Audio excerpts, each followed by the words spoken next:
que sería la osteología antropológica, vamos a abordar en general las nociones básicas de la osteología. Luego, en el caso de antropología, ya insertándonos en las aplicaciones de la antropología forense con los diagnósticos osteológicos comparativos y esos indicadores diagnósticos generales del perfil osteobiográfico, así como las alteraciones osteológicas que podemos encontrar. En este primer abordaje vamos a observar las nociones básicas de la osteología relacionadas a la osteología antropológica como campo de estudio anatomo-antropológico, los planos y los ejes anatómicos, la terminología anatómica básica, las definiciones de hueso, la composición físico-química del hueso, los tejidos biológicos, en este caso el tejido conectivo, haciendo énfasis en el tejido conectivo, que es la clasificación donde vamos a insertar al hueso y a los dientes, el proceso de osificación, la clasificación macroscópica de los huesos, el esqueleto y la clasificación para luego pasar a los diagnósticos diferenciales. En este caso, lo primero es establecer precisamente que en esta osteología general vamos a encontrar una osteología, o sea, osteología analizada pues, o abordada como el estudio general de los huesos, tanto de forma aislada como de forma integrada en un esqueleto, en este caso un endoesqueleto. ¿Por qué? Porque la osteología general se encarga del estudio de todos esos animales que tienen huesos, es decir, los que pertenecen al subfilum vertebrata, a los vertebrados. Entonces allí vamos a incluir a los mamíferos, que son de la clase Mammalia, a las aves, de la clase aves, en el caso de los reptiles, en la clase Reptilia, lo que sería los anfibios en la clase anfibia, y a los peces, tanto los osteoictios, que son los peces óseos, como los condrictios, que son los peces cartilaginosos, como es el caso del tiburón y la raya. Ahora bien, dentro de esta teología general hay una teología humana que se encarga solamente del estudio de nuestra especie y los ascendentes, es decir, la línea de ancestros, la línea en el registro evolutivo, que va desde Sahelanthropus chadensis hasta nuestros días. Antonia, ¿Sabe que hay una compañera chilena que se llama Vanessa Saldía que está ok, queriendo entrar? ya, déjeme revisar aquí. Ok, ya la vi, ya veo, ¿Ya la dijo? Ya. listo, gracias. Ok, entonces, em, como les decía, bueno, la osteología humana de forma general, como lo asume en este caso Tim White en Human Osteology, nosotros vamos a tener una osteología que es aplicada a todo el campo del registro fósil de los homínidos, no solamente el Homo sapiens. Entonces allí tendríamos desde el Sahelanthropus chadensis, hace 7 millones de años, hasta nuestros días. Incluso con esas líneas paralelas, como en el caso de los Paranthropus, que no están dirigidos exactamente a nosotros, pero que coexistieron con algunos de nuestros ancestros.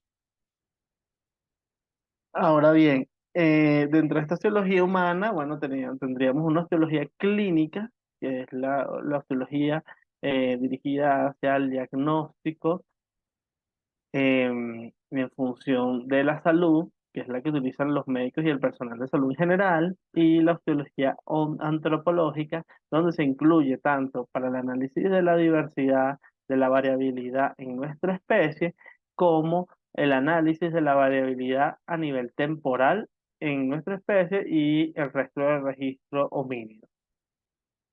En función de esto, bueno, nosotros vamos a tener unos abordajes importantes en atención precisamente de cómo describir o cómo nos aproximamos anatómicamente a este resto, que es lo primero que vamos a hacer. O sea, más allá del análisis del indicador, que es sumamente importante, los indicadores para el diagnóstico diferencial del sexo, diagnóstico diferencial de la edad, diagnóstico diferencial de la estatura, diagnóstico diferencial de la afinidad poblacional, así como tantos otros diagnósticos a nivel ya individualizante para el perfil osteobiográfico particular. Es importante acá primero definir qué pieza es. O sea, primero si es hueso o no es hueso, o sea, un diagnóstico de naturaleza de origen, si es hueso o no es hueso, y antes que eso, si la pieza que estamos observando es biológica o no. Entonces, vamos, ¿es biológico o no? Si en el caso de que sea biológica, pasamos como en un flujograma, como un algoritmo. En el caso de que sea biológico, preguntarnos si eso se trata de un hueso o un diente, chévere. Luego pasamos a si cuál es la clasificación taxonómica a la que responde esa pieza, ese hueso o ese diente, es humano, no es humano.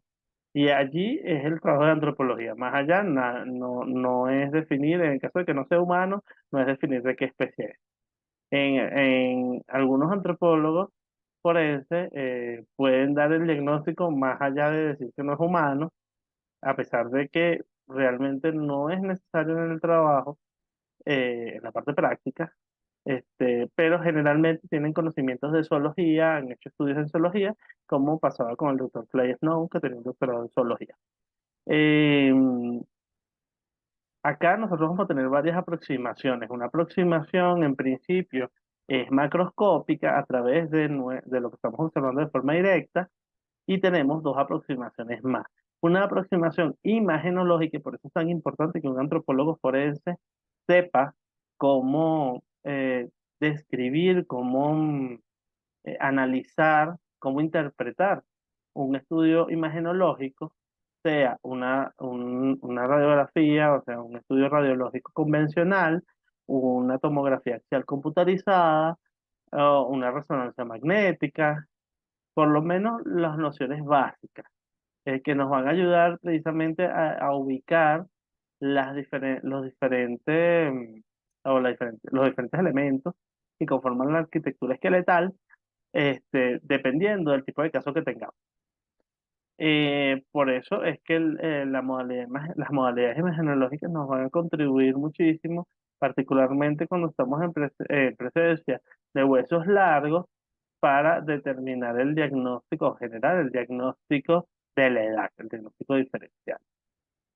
De todos estos diagnósticos, obviamente, parten de la base del reconocimiento anatómico para poder establecer, en principio, el número mínimo de individuos, porque si yo no sé cuál es la pieza, o sea, qué tipo de pieza es, primero es un hueso largo, es un hueso corto, o es un hueso plano, o es un hueso irregular, yo no voy a poder establecer luego si se trata de un fémur, si se trata de una ulna, porque recuerde que no siempre vamos a tener los completos.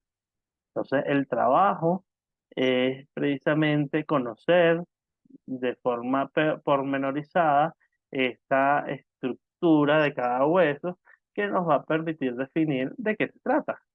¿Por qué? Porque pudiéramos confundir en algún momento, por lo menos en un trabajo amateur, por decirlo de alguna forma,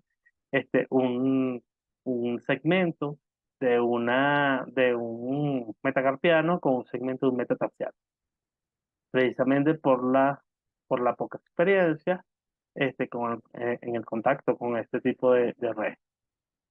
Sin embargo, eh, cuando nosotros evaluamos no piezas enteras, sino piezas que están seccionadas, o sea, piezas fragmentadas o segmentos de hueso, debemos también analizar toda esta estructura y la morfología del mismo para nosotros poder establecer, primero, de qué pieza se trata. Segundo, de qué lado es en el caso de las piezas que son las piezas que son pares, disculpe, las piezas que son pares. ¿Por qué? Porque vamos a tener unas piezas que son impares y no vamos a tener que definir el lado del cual procede ese hueso, porque, por ejemplo, en la columna vertebral ya vamos a tener una serie de piezas que son impares. Ya no hay necesidad de definir si se trata de derecha o de izquierda, pero sí vamos a tener que definir cuál es, o sea, cuál número de vértebra es. ¿Por qué es tan importante esto? porque esto nos va a permitir establecer el número mínimo de individuos. Si nosotros no estamos capacitados para poder realizar este diagnóstico, que es el diagnóstico base, todos los otros diagnósticos no van a importar. ¿Por qué? Porque si yo digo que es una C3 y termina siendo una C5, y como yo diagnostiqué de forma errónea que era una C3 y habían otras C3, siendo una C5, una cervical 5, entonces esto va a implicar que la pie, probablemente esta C3 pudiera, o sea, se queda en la incógnita, pudiera pertenecer a este individuo o no a otro. Entonces eso es fundamental. Y en el caso de los pares, ¿por qué? Porque tengo que definir si se trata de un fémur izquierdo o un fémur derecho, en función de que no siempre voy a tener el esqueleto completo. Yo tengo que estar atento, acucioso a todos los indicadores que me van a permitir establecer la tipología del hueso y la lateralidad de ese hueso. Ahora, en el caso de los restos, que no hay forma, no hay indicador posible que me permita establecer un diagnóstico diferencial en el caso de la edad o en el caso de la especie, desde el trato de humano no humano, recurrimos a análisis microscópicos. En este caso, vamos a basarnos en las diferencias isomorfométricas que existen en cada uno de esos huesos por las especies animales, y hay una tabla, las medidas, en el caso de si son huesos de subescrofa, o sea, son huesos de cerdo, si son huesos de músculo de ratones, si son huesos de algún perro, de grupos familiares o de cualquier otro animal. Y también las de los humanos, obviamente, a través de la medición de las opciones y del análisis en los canales de Harvard. Entonces, todo esto nos va a llevar precisamente a el campo de la osteología animal comparada, particularmente todos estos animales que tienen esqueletos, un endoesqueleto, un esqueleto interno del subfilum vertebral. Ahora, nosotros vamos a tener obviamente unos indicadores que vamos a ver acá, unos indicadores por lo menos generales de los indicadores sociológicos del sexo, de la edad, de la ancestría o afinidad poblacional, de la estatura, diferencias morfológicas a nivel dental, algunas características morfológicas dentales coronales. Estos caracteres morfológicos dentales coronales son como el diente pala, el diente en doble pala. eh, en este caso también tenemos el tubérculo de Carabelli, el wing-wing. Hay varios caracteres morfológicos de tal y coronal que después veremos en antropología dental forense. Y bueno, hay alteraciones que podemos observar, alteraciones térmicas en el hueso, alteraciones causadas por la proximidad a fuentes de calor, las alteraciones mecánicas del hueso, que pueden ser de origen antrópico, es decir, causadas por el hombre, como las mutilaciones, las decapitaciones, los desmembramientos, incluso las amputaciones, sean quirúrgicas o no. También van a contar dentro de este punto los descuartizamientos y las que no son antrópicas, que pertenecen a la antropofagia cadavérica. Es decir, el consumo que hacen otras especies del cuerpo humano, del cuerpo sin vida, del cuerpo humano sin vida. Dentro de la antropofagia cadavérica hay una variante que es el canibalismo. Para que sea canibalismo tiene que ser de la misma especie, si no, no es canibalismo. Se trata de una antropofagia cadavérica. Alteraciones químicas por la incidencia en los restos de algún tipo de ácido o algún tipo de sustancia corrosiva. Y también acá vamos a considerar las deformaciones craneales intencionales. Si bien las deformaciones craneales intencionales nos van a permitir de forma general establecer que hay una gran posibilidad de que no se trate de un resto contemporáneo, porque se trata de un resto prehispánico en el caso de América. eh, no nos podemos dejar llevar tampoco por eso, porque en la actualidad aún existen algunos grupos étnicos que practican la deformación craneal intencional. Ahora, entonces la osteología antropológica la vamos a analizar como un campo de estudio anatomo-antropológico, es decir, vamos a partir de una base anatómica eh, normal, vamos a decirlo de esta manera. ¿Por qué? Porque dentro de la normalidad se incluye la variabilidad en nuestra especie, que tiene que ver con la afinidad poblacional, con la edad, con el sexo, con las variantes, el estrés fisiológico que he decidido en ese cuerpo y todas las condiciones que son patológicas. O sea, que eso está en un espacio externo a la normalidad. ¿De qué es la anatomía? Bueno, primero vamos a definir que la anatomía proviene del latín anatomía, y del griego anatemia, que significa corte, disección. Entonces esto implica que la anatomía sea el estudio de las estructuras de los cuerpos organizados.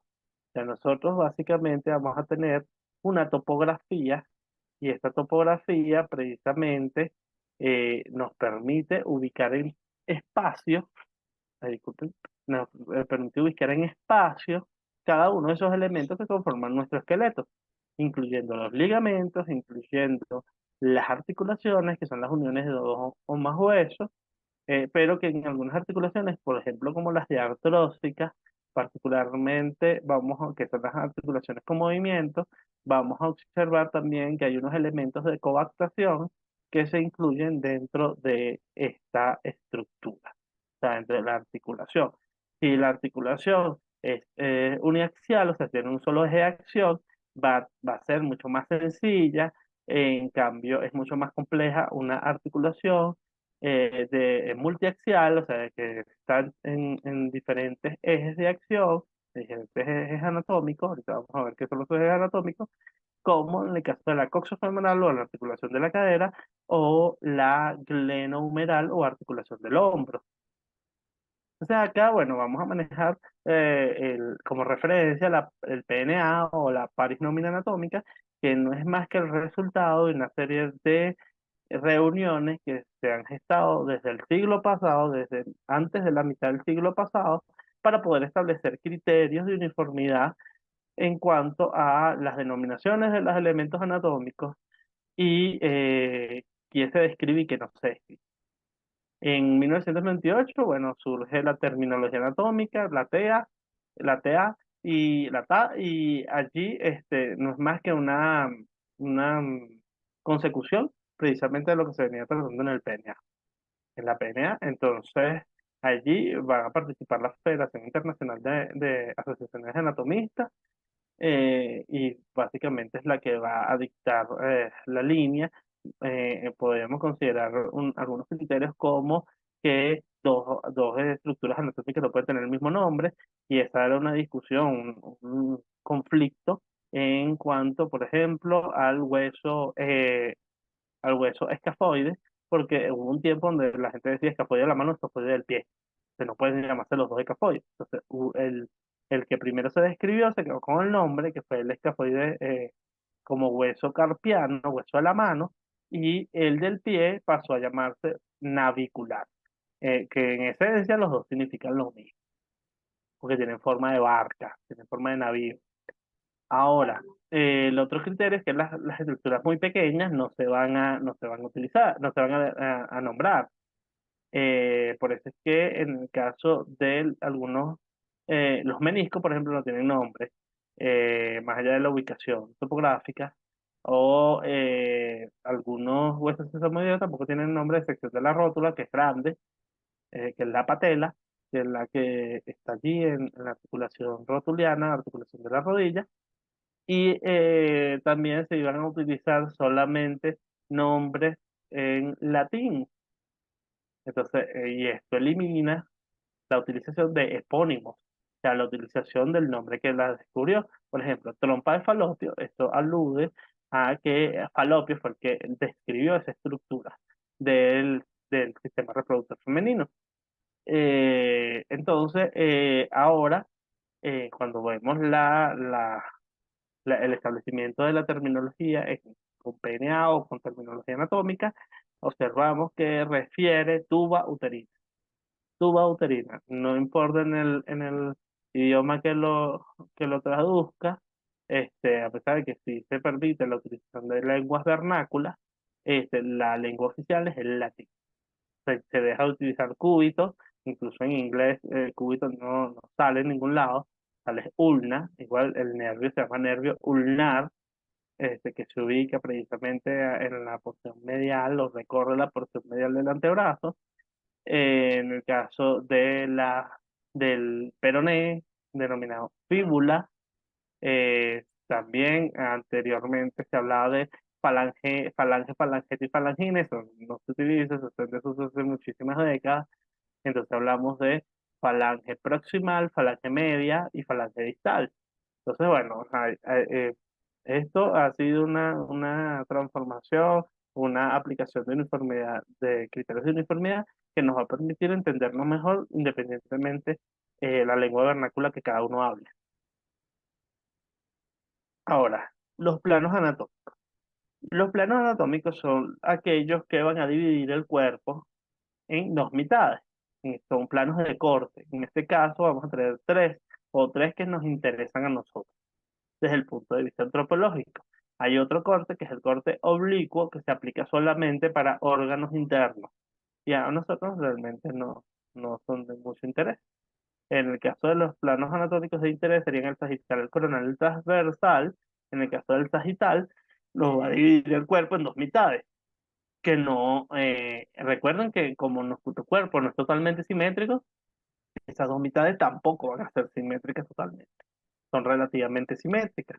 Entonces una mitad derecha y una mitad izquierda y por tanto el plano me divide acá. Es un plano que va de craneal a caudal, o sea, desde arriba hacia abajo, de superior a inferior, dividiéndome el cuerpo en derecha o izquierda. Eso no es tan complicado, esa es la primera parte. El coronal, vamos a ver un corte de arriba hacia abajo también, de craneal caudal, superior e inferior, pero que me va a dividir el cuerpo en dos mitades, una mitad anterior y una mitad posterior. Tenemos el corte transversal o el plano transversal que me divide el cuerpo por la mitad y va a ser perpendicular a los dos cortes anteriores. Entonces aquí vamos a tener una mitad superior y una mitad inferior, o una mitad craneal y una mitad caudal. También vamos a tener una serie de unos tres ejes anatómicos que son longitudinal, el antero-posterior y el lateral-lateral. En el caso del longitudinal, va a ir desde arriba hacia abajo, pues, un eje vertical que nos permite, por ejemplo, hacer este movimiento de girar la cabeza de un lado hacia el otro, o hacer una rotación interna o externa a nivel del pie. En el caso del antero-posterior, va de adelante hacia atrás, como si fuese una saeta. En este caso, que también en algunos vamos a encontrar como eje sagital, aquí como precisamente por el nombre de saeta, y como una flecha. Entonces esto nos va a permitir mover hacia un lado, mover hacia el otro. Y en el lateral lateral sería de un lado hacia el otro, o transversal o horizontal, que nos va a permitir hacer movimientos como la flexión y la extensión del codo. Ahora, todo esto lo vamos a analizar desde la posición anatómica. La posición anatómica nos permite establecer una posición de referencia donde las palmas del individuo están adelante, independientemente sea un esqueleto nada más, están adelante o hacia arriba, dependiendo si yo lo tengo en una mesa de autopsia, o lo tengo en el piso, mirando hacia arriba, lo va a hacer hacia arriba, pero si la persona, en el caso de que esté vivo, para ponerlo en posición anatómica, se queda de pie, y las palmas van hacia adelante, con este dedo, el dedo del polis, el pulgar, va hacia afuera, en plano de Frankfurt, si tenemos un cadáver que todavía tiene piel, el plano de Frankfurt no es más que una línea imaginaria entre estrago y el exocanthio, con el rabillo del ojo, que cuando nosotros nos van a tallar, la enfermera nos mueve así hasta que quedemos viendo recto. Tenemos los pies paralelos y el polis hacia afuera, que es el pulgar. También vamos a tener unas normas, y las normas craneales, por ejemplo, en el caso de las normas craneales, son las formas como yo estoy observando el cráneo. Pueden ser vertical, que es desde arriba, puede ser frontal, que es desde el frente, occipital, que es desde atrás, lateral, sea derecha o sea izquierda, y basal, que es desde la base, desde abajo.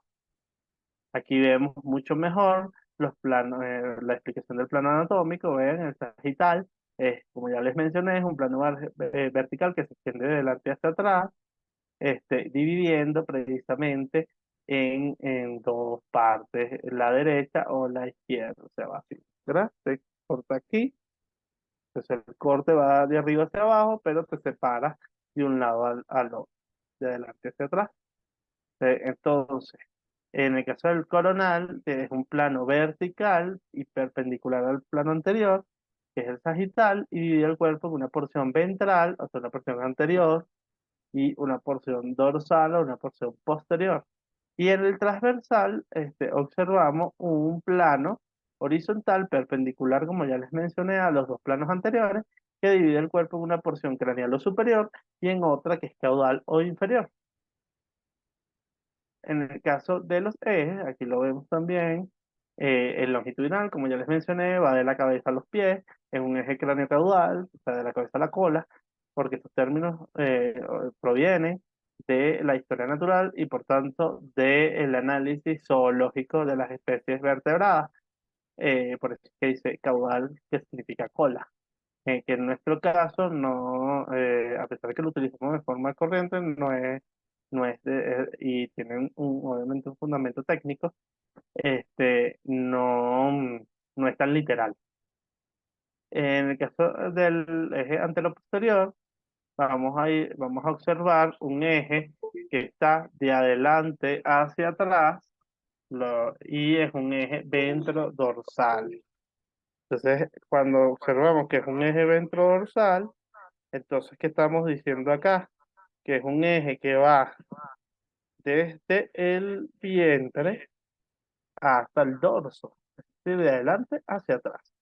Y si es transversal, va de un lado al otro, como ya les expliqué, y vamos a observar que se trata de un eje de un lado al otro. Ok, ok, sigamos. En el caso de las normas, vamos a apreciar por lo menos de aquí arriba es una norma vertical, una norma occipital, una norma frontal, una norma lateral izquierda, una norma basal y una norma lateral derecha.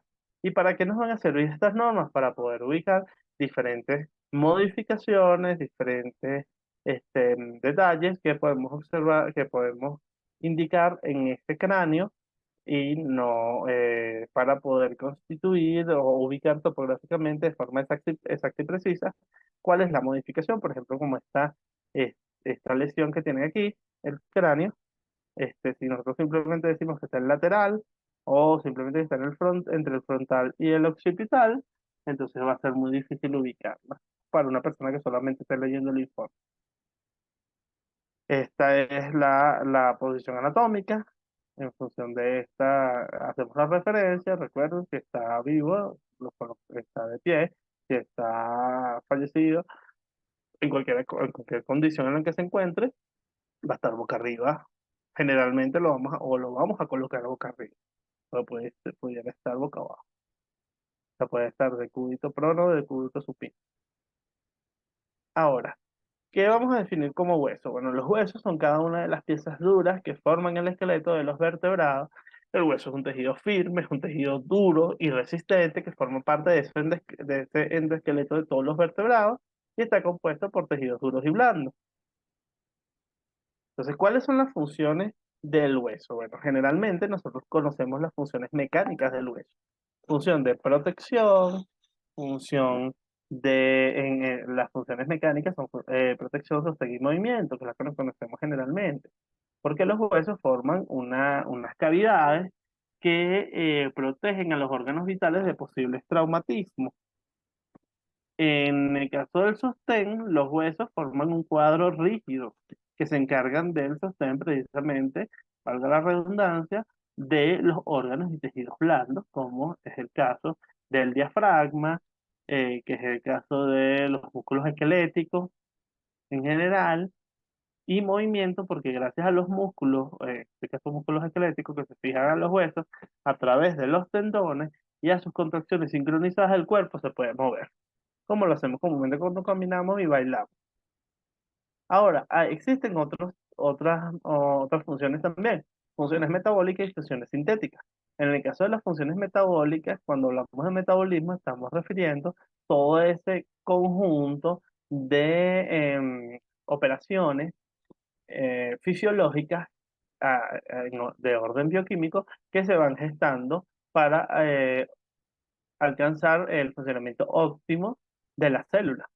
En este caso, tenemos dos vías, una vía anabólica y una vía catabólica. La vía anabólica es una operación de síntesis, como en el caso de la síntesis de aminoácidos o la síntesis de proteínas, y en el caso de la vía catabólica, una operación de destrucción o de desintegración de la materia de elementos más complejos a elementos más sencillos, como en el caso de la obtención de la glucosa a través del ciclo de Krebs, por lo que estamos ingiriendo a través de la alimentación. Entonces aquí a nivel del hueso, bueno, vamos a tener el almacenamiento de minerales, el almacenamiento de energía, la desintoxicación, la función endocrina, el equilibrio óxido-base. ¿Por qué? Porque primero vamos a tener un almacenamiento de minerales donde nosotros vamos a tener en principio que los huesos van a actuar como unas reservas minerales que son de las más importantes en nuestro cuerpo, sobre todo con respecto a minerales como el calcio y el fósforo.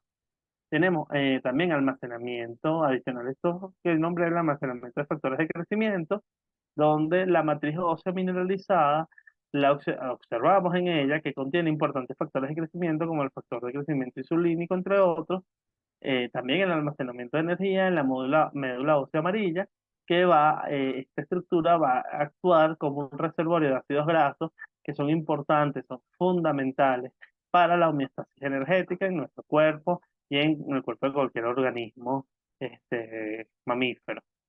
En el caso del equilibrio ácido-base, el hueso tiene la capacidad para absorber o liberar sales alcalinas desde su estructura hacia la circulación para amortiguar los cambios excesivos en el pH sanguíneo. Si el pH sanguíneo está aumentando, lo que va a hacer, o sea, que se está volviendo más alcalino, el hueso va a absorber sales alcalinas. Si en el caso de que esté volviéndose más ácido, se esté acidificando, entonces lo que hace es liberar sales alcalinas para poder alcanzar el pH fisiológico de la sangre. En el caso de la desintoxicación, los huesos tienen la capacidad de almacenar metales pesados y también otros elementos externos al cuerpo, sacándolas de la sangre y reduciendo los efectos en otros tejidos. En el caso de la función endocrina, tenemos unas células óseas que van a liberar una hormona que se denomina osteocalcina y que contribuye con la regulación de glucosa en la sangre y la deposición de grasa. Ahora, en cuanto a la función sintética, vamos a tener la hematopoiesis. ¿Por qué? Porque los huesos contienen la médula ósea roja que se encuentra en el tejido esponjoso de los huesos largos como el húmero, el fémur, la tibia, la ulna, el radio, el eh, los huesos metacarpianos también, entrarían allí, los metatarsianos. Y aquí se va a procesar o se va a formar las células sanguíneas nuevas. Ahora bien, esto me parece una. Nosotros tenemos un nivel de organización de la vida, es importante también conocerlo. Va a partir de partículas subatómicas, luego estas partículas subatómicas entre sí se configuran en átomos, esos átomos entre sí se configuran en moléculas, como la macromolécula del ácido desoxirribonucleico, el ADN. Luego esas moléculas en conjunto se configuran en células de diferentes tipos, desde las células madres, que son células ya totipotentes, o algunas que ya son pluripotentes, o algunas que son más especializadas, como en el caso de los neumocitos, en el caso de los osteocitos también, que son de primero células relacionadas al pulmón, y en la segunda células relacionadas al hueso, las células bases del hueso, y estas células entre sí se permiten configurar varios tipos de tejidos, pueden ser tejidos conectivos, tejidos llamados también conjuntivos, tejidos nerviosos, tejidos musculares, y tejidos epiteliales. Estos tejidos en conjunto, dependiendo también del origen embriológico que tenga cada órgano, se va a configurar en estas estructuras y bueno, se configuran, por ejemplo, órganos y otras estructuras anatómicas como los vasos sanguíneos. Todos los vasos sanguíneos van a tener varios tejidos en sí. Tiene tejido conectivo, tiene tejido nervioso, tiene tejido muscular y tiene tejido epitelial en diferentes maneras. Y dependiendo del vaso sanguíneo, por ejemplo, en el caso de los capilares solamente tienen un endotelio, no tienen más nada, o sea, tienen un epitelio solamente, y por eso es donde fácil ruptura. Y estos órganos en sí, configurándose entre ellos, van a conformar sistemas de aparatos.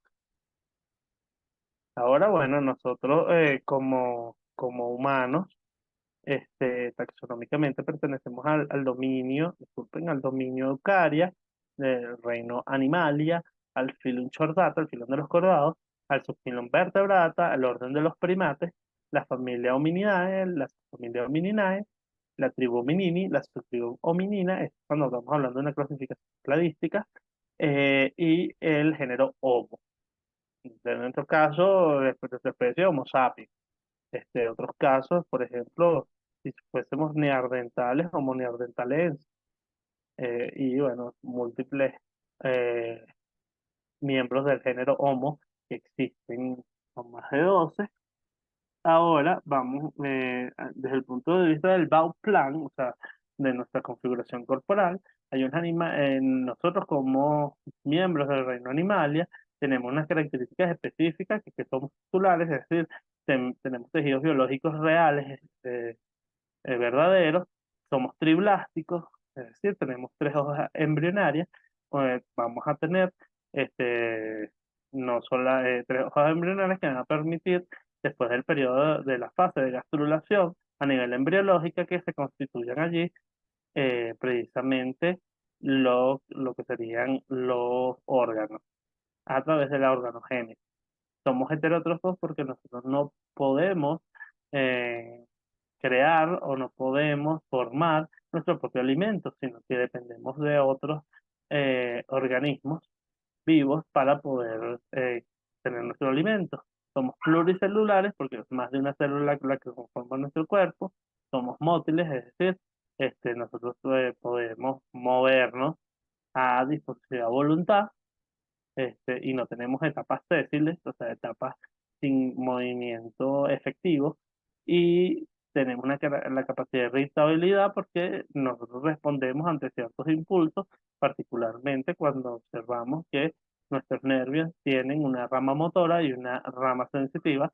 En la rama sensitiva es la que permite que los estímulos del exterior puedan ser conducidos a nuestro sistema nervioso central y luego darle una respuesta desde nuestro sistema nervioso central a través de esa rama motora. Ahora, nosotros pertenecemos a la familia Hominidae, eh, tenemos una posición antes de la familia, bueno, pertenecemos a la clase mamalia porque tenemos glándulas mamarias, particularmente funcionales en el caso de las hembras de nuestra especie, tenemos apéndices pilosos que recubren nuestro cuerpo y de forma general en la mayoría de los mamíferos somos vivíparos. ¿Cuál es la excepción? Solamente la excepción son los monotrematas, es decir, los ornitorrincos y los equidnas, que si bien son mamíferos basales. Es decir, ellos tienen unas características, tienen mamas, tienen glándulas mamarias, amamantan con un mecanismo específico a sus crías, pero no las paren vivas, sino que las paren en huevos. O sea, son ovíparos. Y dentro de esta clase mamalia, nosotros pertenecemos a los placentarios, que es el grupo más grande, que son los que requieren una placenta para poder conformarse a nivel fetal y luego ser expelidos o ser paridos. Dentro de la clase mammal existen muchos órdenes y nosotros pertenecemos a uno de ellos, que es el orden primate. El orden primate tiene como característica la luz oponible, o sea que podemos este, el dedo pulgar, particularmente el de los pies, se puede oponer. En el caso de nosotros lo hemos perdido por nuestra bipedestación, esa capacidad. tenemos pentáctiles, tenemos 5 dedos, o sea, tenemos uñas planas y no garras, a diferencia de los carnívoros. Tenemos una vista estereoscópica y una vista binocular, además de una vista cromática. Tenemos la presencia de la neotenia, que es una condición que nos permite conservar algunos atributos juveniles aún en nuestra adultez. Y pertenecemos a la familia Hominidae, que presenta una posición bípeda. Ahora, nosotros a nivel, para poder entender todo el análisis de dónde proviene el hueso y todo esto, vamos a partir de los procesos de meiosis y mitosis, que son de división celular. En el caso de la meiosis es donde se produce una célula haploide, una célula germinativa, que sean los óvulos o los ovocitos primarios en principio, que después van a ser madurados para convertirse en óvulos, y luego y los espermatozoides. En el caso de los óvulos, obviamente, responden a todo un periodo si se quiere, de celo, vamos a ponerlo entre comillas, de celo, porque a veces estas consideraciones biológicas nos afectan como humanos, pero básicamente pasa lo mismo en nosotros como en cualquier otra especie animal, mamífera, placentaria. Entonces nosotros en todo este proceso que se da, un proceso de estro, un proceso de anestro también, que permite precisamente madurar estos óvulos, en el caso de las hembras de nuestra especie, y en el caso de los machos, los espermatozoides. Estas son células que son haploides, tienen la mitad de la carga cromosómica, y esto lo que va a permitir es que cuando se junten estas dos células, se dé la fecundación. Pero la fecundación no es que sea al instante, no es que después del coito simplemente ya se fecundó, no, van a pasar horas para que puedan unirse estos dos pronúcleos y constituyan un cigoto o un huevo. Cuando se unen, y por eso es la efectividad de la píldora del día después, porque lo que hace no es realmente un abortivo, sino es un anticonceptivo también. ¿Por qué? Porque no permite la concepción, o sea, la concepción no se ha dado. O sea, el acto sexual no implica la concepción necesariamente, sino después de horas. Entonces, esto puede ser un mecanismo, puede ser considerado un mecanismo precopulatorio, una barrera precopulatoria. Entonces, artificial, obviamente. En este caso, el producto cuando se fecunda es el cigoto y el cigoto pasa después a través de la mitosis de una división celular que genera células exactamente iguales, células diploides con toda la carga genética completa, vamos a pasar a la etapa o a la fase de segmentación o clivaje, donde va a tener como producto la mórula como resultado de esas mitosis consecutivas, que generalmente son de 32 a 64 células que conforman la mórula, y el nombre proviene precisamente de mora, porque parece una mora, el fruto. Luego pasa a la etapa o la fase de blastulación, que tiene como productos el blastocelo y los blastocitos, para luego alcanzar la etapa o la fase de gastrulación, donde se va a configurar las hojas embrionarias. En principio, se va a configurar el endodermo y el mesodermo, como producto residual o como producto posterior, y antecedido precisamente por el ectodermo o con la capa externa. La capa germinativa externa, el endodermo sería la capa germinativa interna, y el mesodermo la capa germinativa media. En el caso del ectodermo, se va a generar el sistema nervioso o el tejido nervioso, tejidos conectivos como el esmalte dental y tejidos epiteliales como la epidermis, mientras que del endodermo va a aparecer el aparato digestivo, a excepción de la boca, la faringe y la porción terminal del recto y el respiratorio. En el caso de los epitelios, las glándulas que drenan al tubo digestivo, el conducto auditivo, la cavidad timpánica, la vejiga urinaria también va a ser generada desde estados embrionarios, desde esta capa embrionaria, parte de la uretra y a nivel epitelial, la glándula tiroides y el timo. En el caso del mesodermo vamos a tener este, varios mesodermos que se van a generar de acá, el mesodermo cordado, el dorsal somítico, el intermedio, el lateroventral y el precordal. Y aquí vamos a observar de cada uno de ellos, de cada uno de estos mesodermos, qué es lo que el producto final. Del mesodermo cordado vamos a encontrar la notocorda, que es básicamente el esquema o el esbozo que vamos a observar de lo que sería la columna vertebral a nivel dorsal. Vamos a tener el tubo neural y del dorsal somítico vamos a encontrar las somitas, que son unas células mesodérmicas aledañas al tubo neural, esto va a estar alrededor, y aquí se va a formar el cartílago, el músculo, el esqueleto y la dermis. O sea, de estas de este mesodermo dorsal somítico es de donde procede el material con que trabajamos en antropología forense. En el caso del intermedio, vamos a trabajar, de ahí se va a generar el aparato excretor. En el caso del precordal, se va a generar el tejido mesenquimal de la cabeza y los tejidos conectivos de de lo que sería los tejidos conectivos y de musculatura de la cara. Entonces, esto también es material de análisis por parte del antropólogo forense.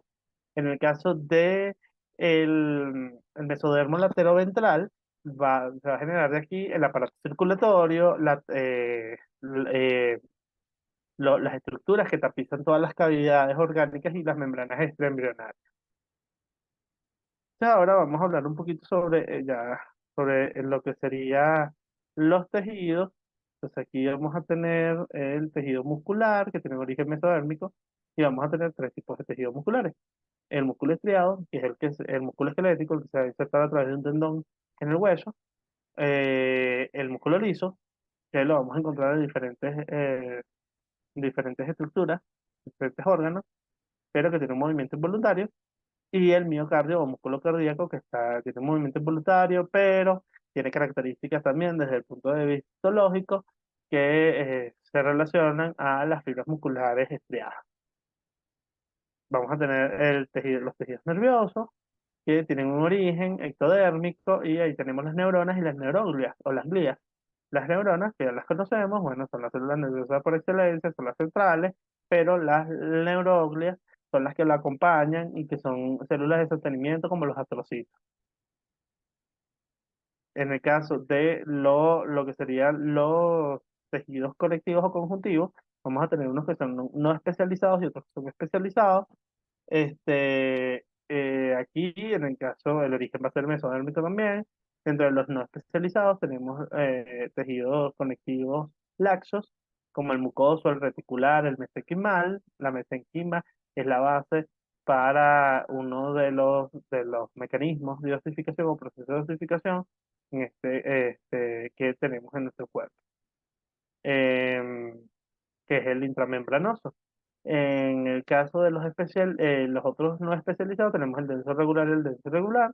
Y en el caso de los especializados, vamos a tener el tejido adiposo, que es la grasa, el tejido cartilaginoso, los cartílagos, el tejido óseo, el tejido sanguíneo, que también es un tejido conectivo, y el tejido linfático, o tejido hematopoyético también denominado. En el caso de los tejidos epiteliales, vamos a tener tejidos epiteliales que tienen múltiples orígenes. Podemos tener los de revestimiento, que vamos a encontrar los glandulares, los sensoriales, los respiratorios y los intestinales. Planos, lo podemos encontrar planos, cúbicos o cilíndricos, en cuanto a su morfología, y en cuanto a la cantidad de capas, sí, pueden ser simples, estratificados o pseudo estratificados. ¿Cuáles son los procesos de osificación que vamos a tener del hueso? Bueno, podemos tener un proceso intramembranoso que parte precisamente del mesenquima y luego se va configurando, particularmente en los huesos del cráneo. En el caso del endocondral lo tenemos en los huesos largos, donde se genera un esbozo cartilaginoso que luego se va amplificando en sentido longitudinal para poder este, ir extendiéndose y va a tener una zona, va a comenzar con unos puntos de osificación primarios y secundarios y luego va a ir extendiéndose a través de una placa metafisiaria, que es lo que también nos va a permitir a nosotros realizar diagnósticos antropológicos diferenciales en cuanto a la edad, por lo menos en su adulto. Y el pericondral que tiene que ver con precisamente el pericondrio, y cuáles son las configuraciones que se dan a nivel del hueso compacto o de la cortical. De la osificación intramembranosa la podemos definir como un proceso mediante el cual se forman los huesos de membrana como parietales, frontales, las escamas del occipital y del temporal, así como los huesos del viscerocráneo, entre los cuales se encuentra la mandíbula, los maxilares, entre otros.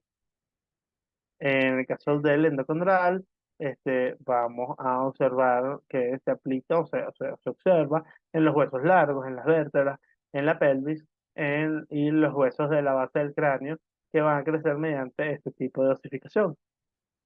Y en el caso del pericondral, nosotros vamos a observar un proceso inverso en el que la osificación se produce desde el exterior, o sea, desde el pericondrio del cartílago hacia adentro, precisamente para recubrir el hueso.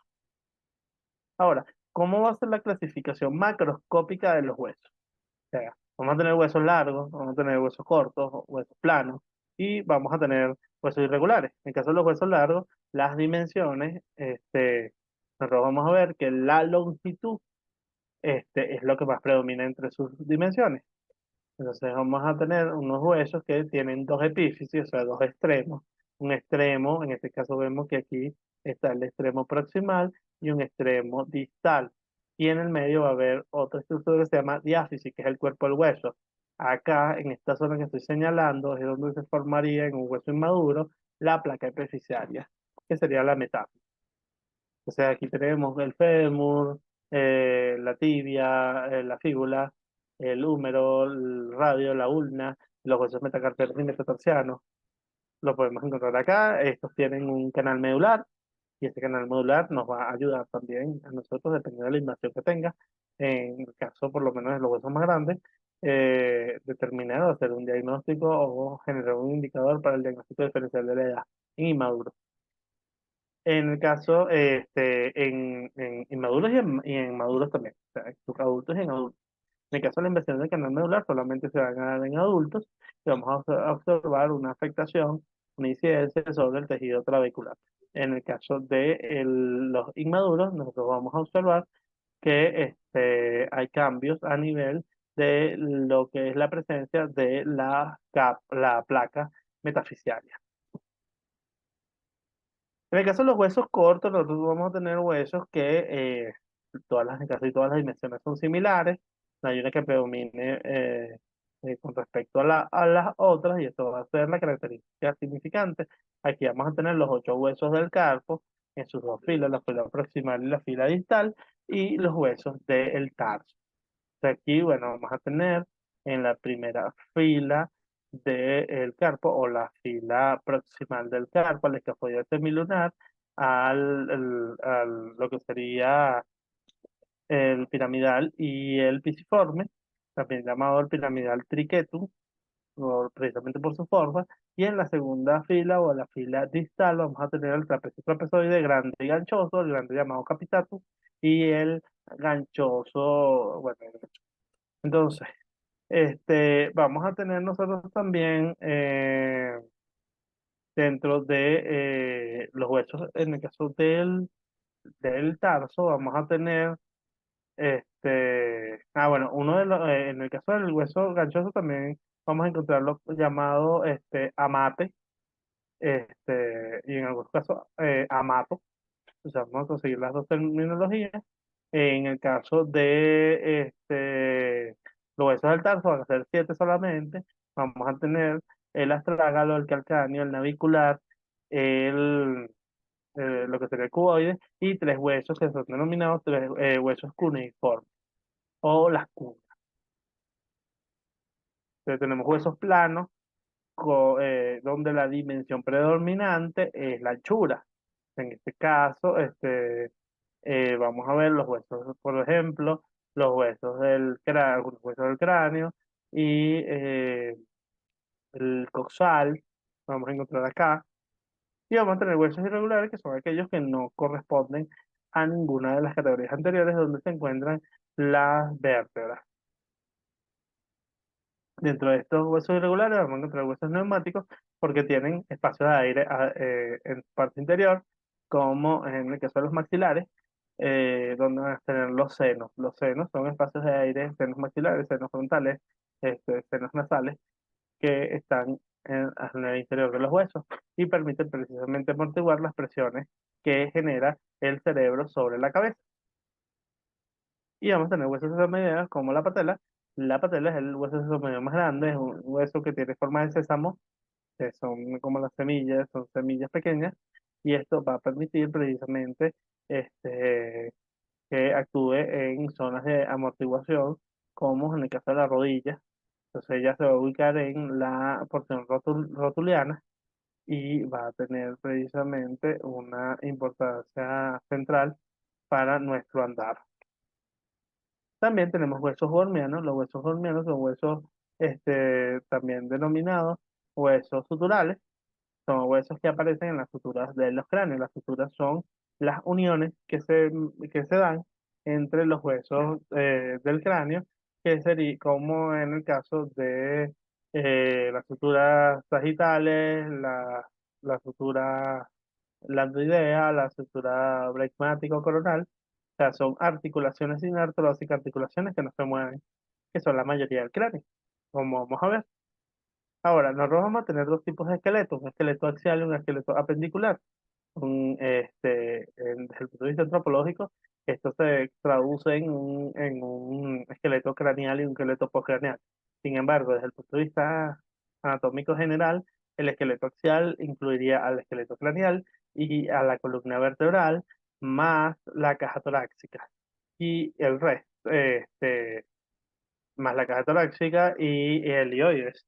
El resto sería el apendicular, que corresponde precisamente a los miembros superiores, los miembros inferiores y las cinturas escapulares y pélvicas.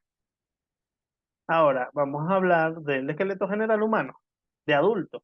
Tenemos 206 huesos, entonces aquí vamos a ver cuáles son esos 206 huesos. Hay 80 que solamente pertenecen al esqueleto axial.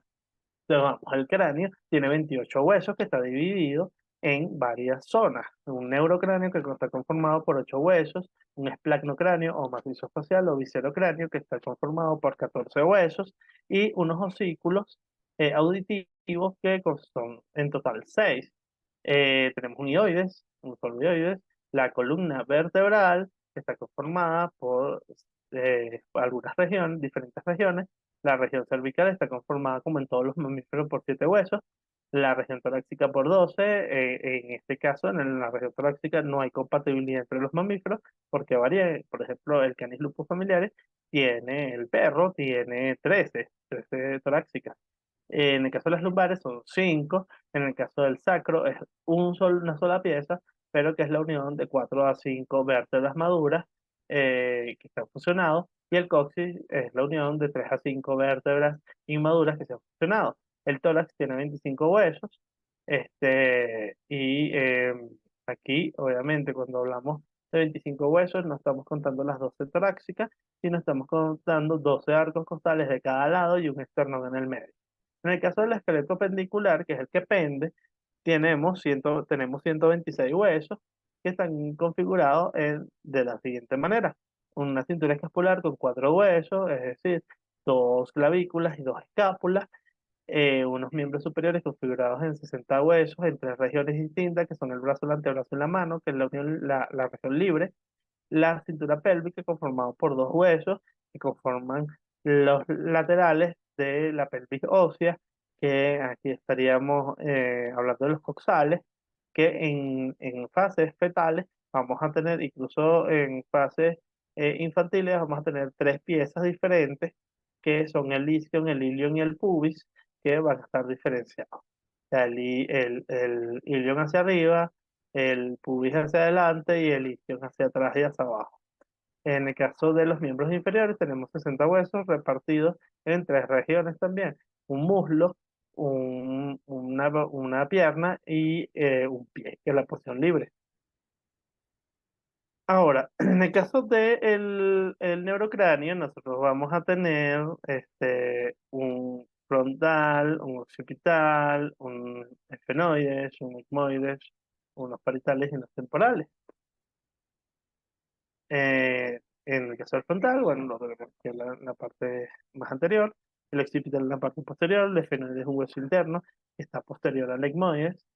pero que vamos a poder observar en el cráneo algunas estructuras que lo conforman, como las alas mayores, a nivel de los laterales, a nivel basal vamos a observar también las alas menores, las alas mayores y lo que serían las apófisis pterigoideas, tanto mediales como laterales.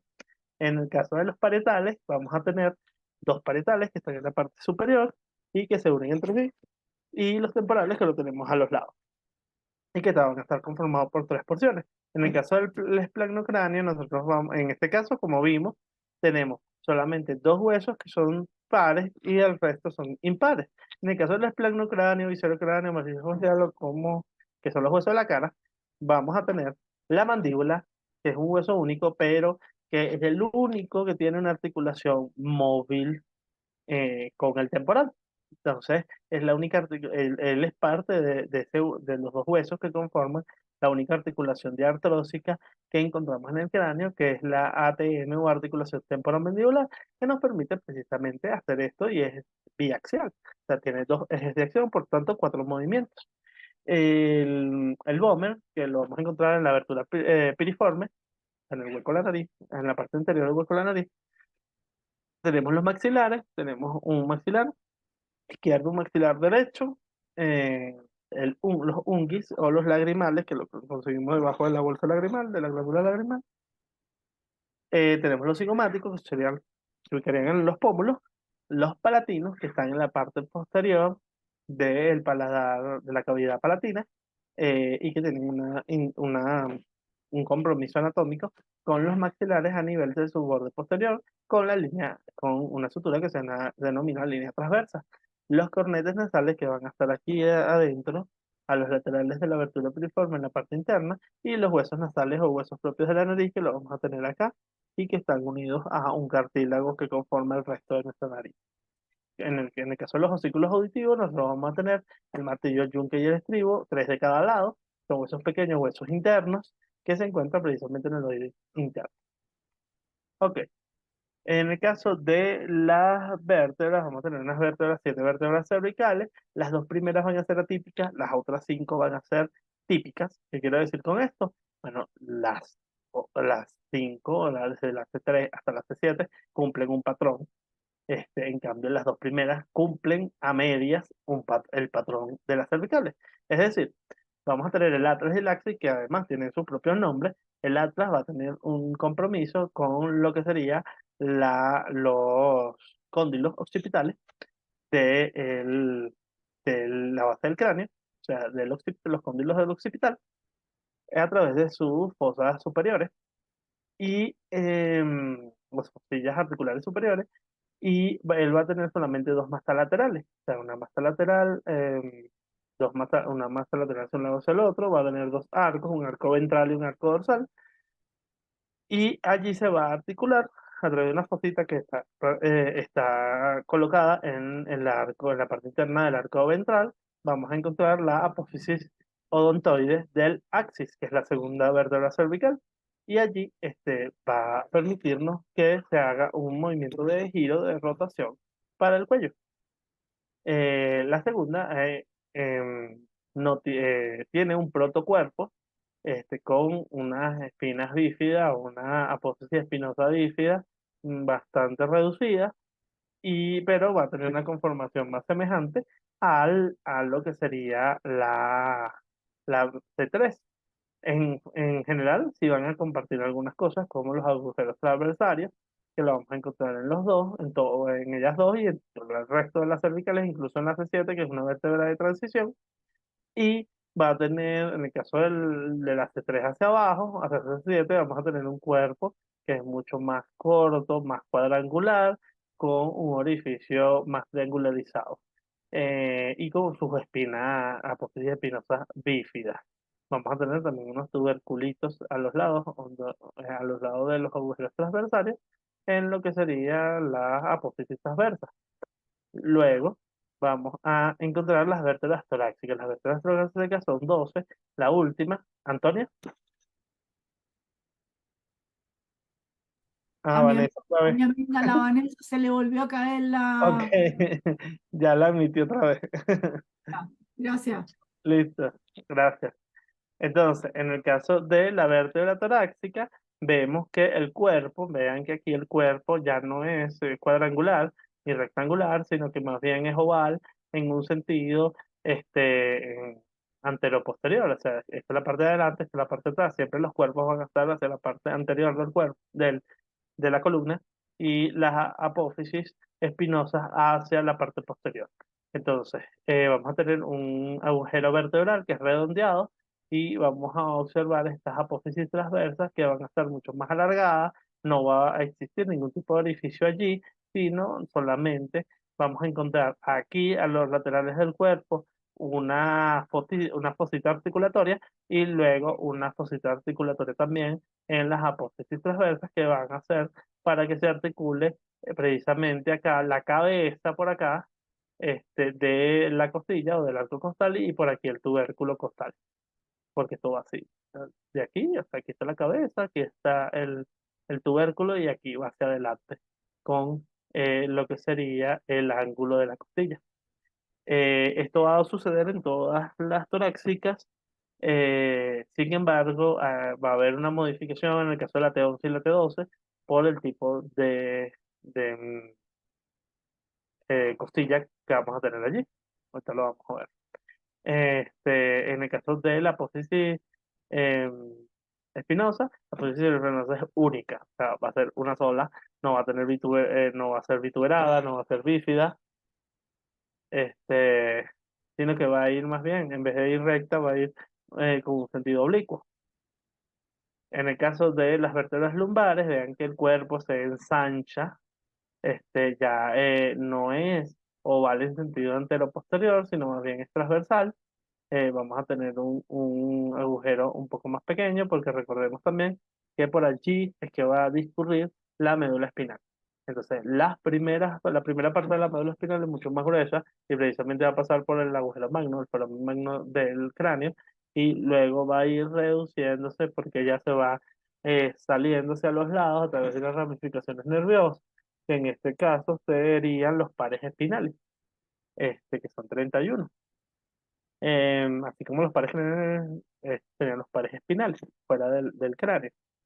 Acá vamos a tener unos procesos o unas apófisis transversas que vean que están totalmente horizontalizadas. Vamos a tener unas apófisis mamilares y lo que sería la apófisis espinosa va a ser recta y más corta. Y llegamos al sacro. El sacro, como vemos, bueno, está configurado con varios huesos. Aquí nosotros vamos a tener, el sacro va a ser importantísimo para el diagnóstico del sexo, porque no solamente por su tamaño, sino por su configuración a nivel espacial y a nivel morfológico. Aquí vamos a tener el promontorio, vamos a tener una serie de los agujeros sacrales anteriores, si la vemos posterior, los agujeros sacrales posteriores, y vamos a ver una línea media espinosa, que básicamente es la cresta del sacro.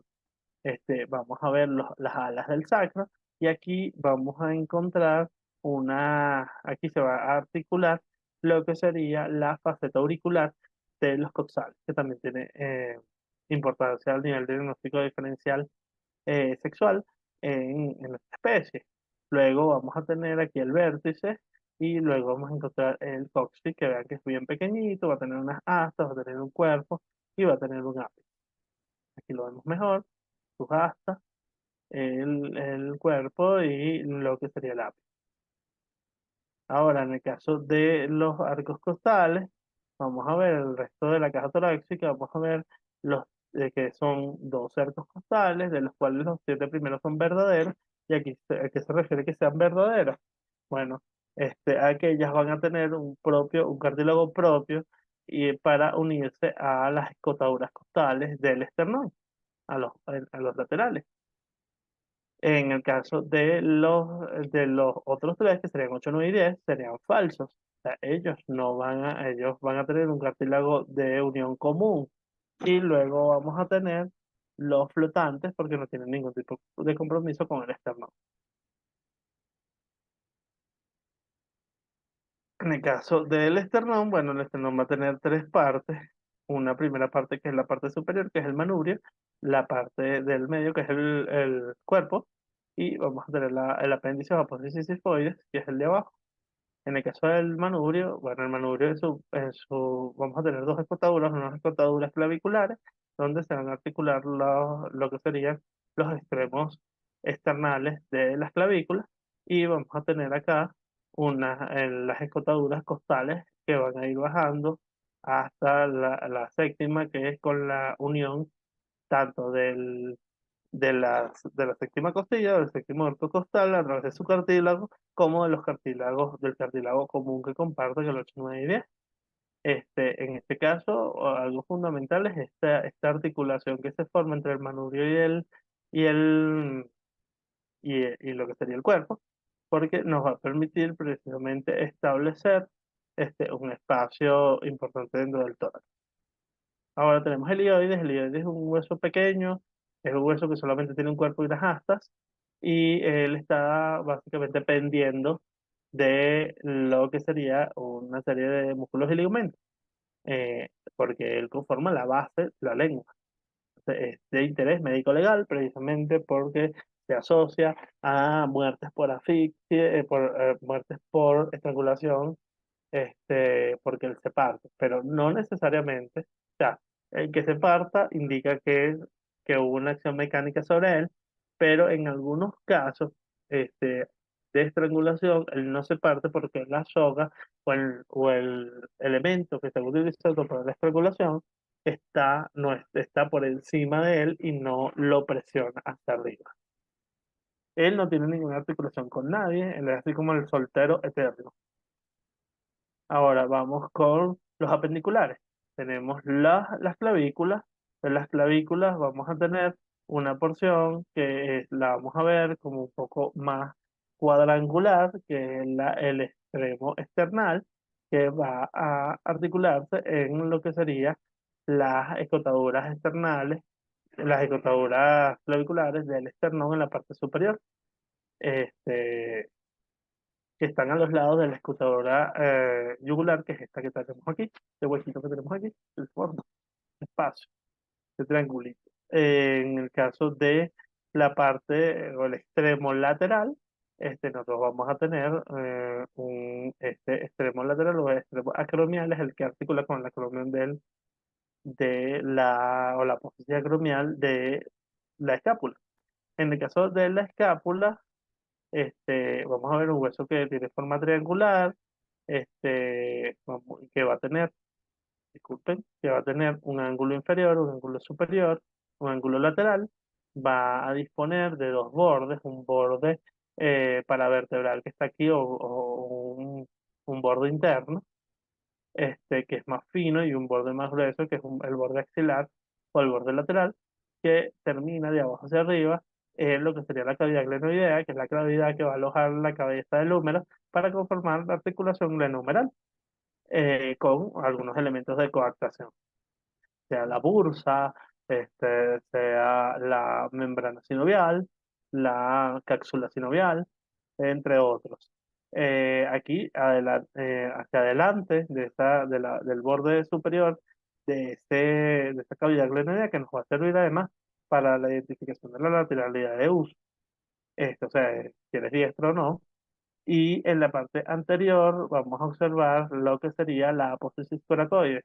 Y la apófisis coracoides va a estar comprometida con una serie de músculos y una serie de ligamentos. En el caso hacia posterior, vamos a observar lo que sería la apófisis acromial.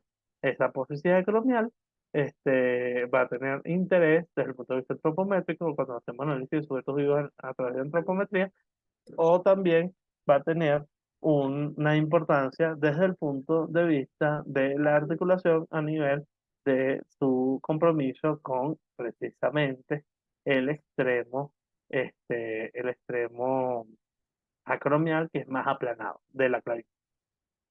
En la parte posterior, que no se ve, en la cara posterior, vamos a tener todo lo que sería una espina, y la espina va a terminar precisamente con ese acromión, una espina que va a separar en la parte posterior o la cara posterior de este hueso en dos espacios, dos fosas, una fosa superior, que es la fosa supraespinosa, y una fosa inferior, que es la fosa infraespinosa, donde se van a insertar los músculos con los mismos nombres y que forman parte del manguito rotador, que es lo que nos permite generar este movimiento en el hombro.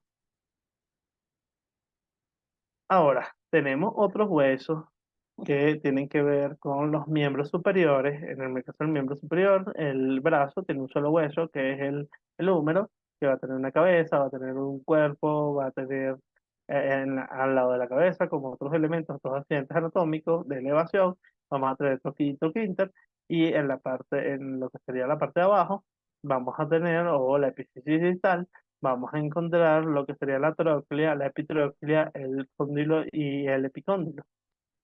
Asimismo, en la parte, este hueso, una de las identificaciones importantes es que tiene un ángulo de torsión a nivel de la diáfisis y nos va a permitir reconocerlo, por lo menos en esa zona, de forma muy rápida. En el caso de la cara posterior, a nivel de la epífisis distal, vamos a encontrar una fosa que se llama la fosa olecraniana y esta fosa olecraniana va a permitir la inserción del olecranon de la ulna para poder generar el codo. Este es el codo el codo, no la articulación completa, sino con lo que llamamos comúnmente codo, esa puntica, que es el olecranon. Vamos a tener dos huesos, un hueso que es interno o medial y otro hueso que es lateral. En el caso del hueso interno o medial es la ulna, mientras que el hueso lateral va a ser el radio. Entonces ellos, ya como expliqué en el caso de la ulna, tienen una cabeza y va a tener un cuerpo también y va a tener una epífisis distal vamos a tener una apófisis estiloide, que es la que nos palpamos acá. Si nosotros hacemos así, así, esto que nos tocamos aquí, es saliente, esta es la apófisis estiloide, mientras que también el radio va a tener lo que sería el rodete, la cabeza del radio con su rodete, con un tubérculo radial que se une o se articula con la ulna a través de la articulación radioulnar proximal, y luego va a descender con su cuerpo y va a tener una epífisis también, en su epífisis distal va a tener una apófisis estiloide, que es la que nos tocamos acá, en esta zona, de casi llegando a la tabaquera anatómica, y a nivel medial de este hueso, nosotros vamos a observar que hay unas facetas articulares que configuran lo que sería la articulación radioulnar distal. En el caso del radio, particularmente, tiene una fosa denominada fosa escofoidea que la podemos ver de abajo hacia arriba y es la que va a permitir la articulación con el escafoide del carpo, en el caso de la mano. Y luego este escafoide, bueno, se va a articular también con los otros huesos carpianos, y ellos entre sí, y luego ya los habíamos nombrado que son 8. Y luego vamos a tener los metatarsenos que son 5 que terminan en los nudillos. En los nudillos terminan las cabezas de los metacarpianos y luego tendríamos las falanges que son 14 y podemos hacer así garritas. Si hacemos garritas, entonces vamos a tener uno 2 3 1 2 3 1 2 3 1 2 3 y en este solamente 2 y por eso son 14 y no 15. Entonces aquí nosotros vamos a tener unas que son distales, que son hacia las puntas de los dedos, unas que son medias, que solamente las vamos a encontrar en estos 4 dedos, en este no lo tenemos, y las proximales, que son las que se alejan más de las puntas de los dedos, que los vamos a tener en todos. Entonces, por tanto, este dedo solamente tiene distal y proximal. Ahora vamos hacia abajo. En el caso de los coxales van a tener un ilion, que es el de arriba, un isquion, que es el de abajo y atrás, y un pubis, que es el de eh, lo que sería abajo y adelante, o anterior. Va a tener una pelvis mayor, una pelvis menor, que va a ser de interés dentro del diagnóstico antropológico. Vamos a tener lo que sería un ángulo subpúbico también de importancia a nivel del sexo. Y vamos a tener también acá lo que serían los agujeros obturadores, que también tienen importancia a nivel del sexo.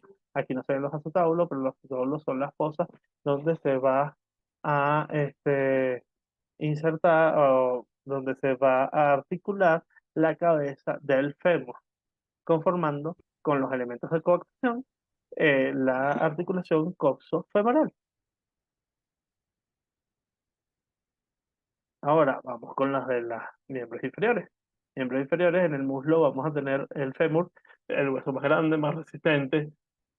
Tiene también una epífisis distal que está conformada por una cabeza, un cuello anatómico, un cuello quirúrgico, un trocánter mayor, un trocánter menor, y luego va bajando en la torsión.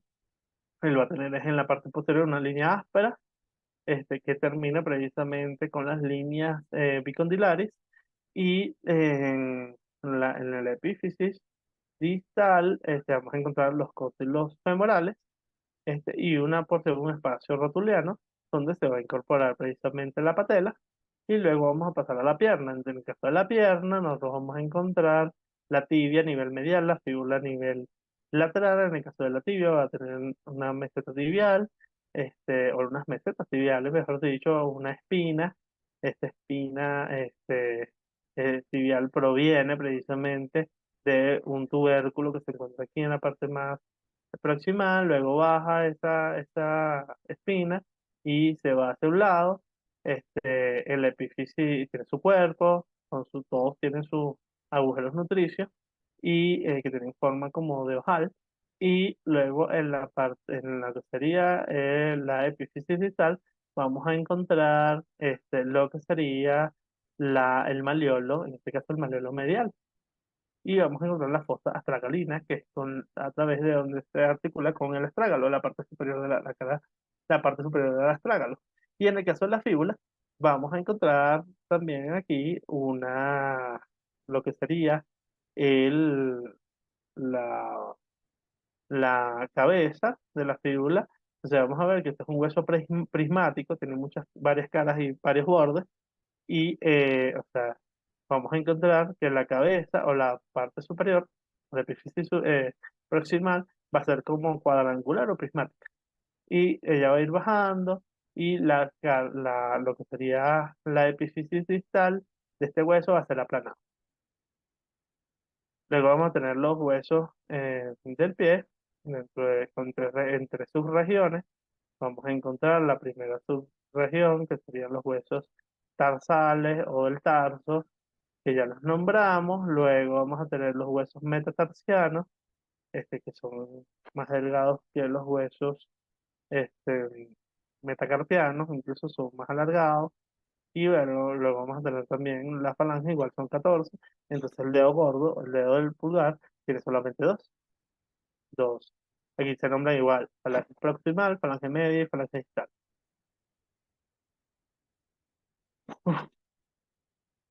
Chévere. Entonces, esta sería nuestra primera parte. Yo les voy a mandar esta presentación. Esta es nuestra primera parte para poder entender el diagnóstico antropológico de laboratorio. Incluso, no solamente de laboratorio, sino cuando estamos en campo también. Cuando usted hace una exhumación, no, a veces no nos podemos llevar los huesos al laboratorio. Entonces, tenemos que evaluarlos in situ. Entonces, tenemos que realizar un inventario osteológico preliminar, y para ello debemos saber cuáles son las estructuras que estamos observando. Antonia, ¿tenés alguna pregunta o se te quedó la mano levantada? No, yo tenía una duda y una pregunta. Ok, Me preocupa el trabajo ese de las 10 páginas. ok, Por- chévere. no, Cuéntame. no, ¿por qué me preocupa? Porque tanto Vanessa, que está ahí conmigo, somos las chilenas que trabajamos en el Laboratorio de Criminalística Carabineros, estamos como muy llenas de cosas. Ok, Entonces, si era factible cambiar el escrito por una exposición que incluye rescate arqueológico de osamentas actuales, qué sé yo, o sea, con restos óseos, qué sé yo, que hay montones de bueno, casos. podemos hacer ese trato. Sí, Sí, podemos ya, hacer ese trato. ya. Ahí me ponen un poco más contenta porque estamos con mucho exceso de trabajo en realidad. Tranquila. Mm, ya, era eso. Mm. Ah, chévere. Entonces, en nuestra próxima sesión ya vamos a tener los diagnósticos diferenciales. Yo les mando esta presentación. En el caso de Antonia, bueno, Antonia también es antropóloga, entonces ella sí maneja ya esto, pero el resto es para que empecemos como a leer un poco más. Vanessa, Vanessa, Hola, bueno, para nosotros son buenas noches. Primero que nada, un gusto poder participar de esta clase y tal como dice la doctora Benavente, nuestra carga laboral es bastante. Entonces, primero que nada, agradecer la posibilidad que se nos da de poder cambiar el trabajo y la idea, tal como ella dijo, es poder hacer una exposición referente también a casos en los que nosotros hemos trabajado, que son casos tanto de rescate como también habíamos pensado en un contexto más contemporáneo. excelente, Netamente excelente. también el compartir experiencia del método de trabajo de tanto de carabineros también y así poder hacer un feedback y retroalimentación positiva entre ambos países respecto a esta misma temática. Claro, claro, ¿no? Y aquí hay uno, dos, tres, cuatro países. Creo Así que, que es bien interesante porque aquí está Colombia, Ecuador, Chile y Venezuela. así que gracias por la posibilidad. Chévere. Entonces, eso lo pudiéramos poner para qué fecha. sí, ojalá que no fuera tan luego. Como dentro de 3 semanas, ¿le parece? Un jueves. Sí, o sea, 3 semanas. Ajá. Sí, sí, o sea, nos ponemos de acuerdo y avisamos. ¿Mm? Ah, vale. Chévere. Como trabajamos juntos en la misma oficina, nos ponemos de acuerdo y te avisamos. Ah, ¿Mm? genial. Genial, excelente. Ya, Bueno, no sé si alguien más tiene alguna pregunta, algún comentario. no, yo no, yo no. Bueno, entonces ya nos veríamos el día lunes, los de arqueología, martes, los de antropología. Entonces, bueno, que tengan muy buenas noches, entonces todos. Ya yo les voy a mandar esta presentación a los grupos de WhatsApp. Y bueno, ya los de antropología también están invitados a la conferencia que nos va a dar la compañera Antonia y la compañera Vanessa sobre el Muchas gracias, trabajo de profe. rescate de restos humanos en Chile.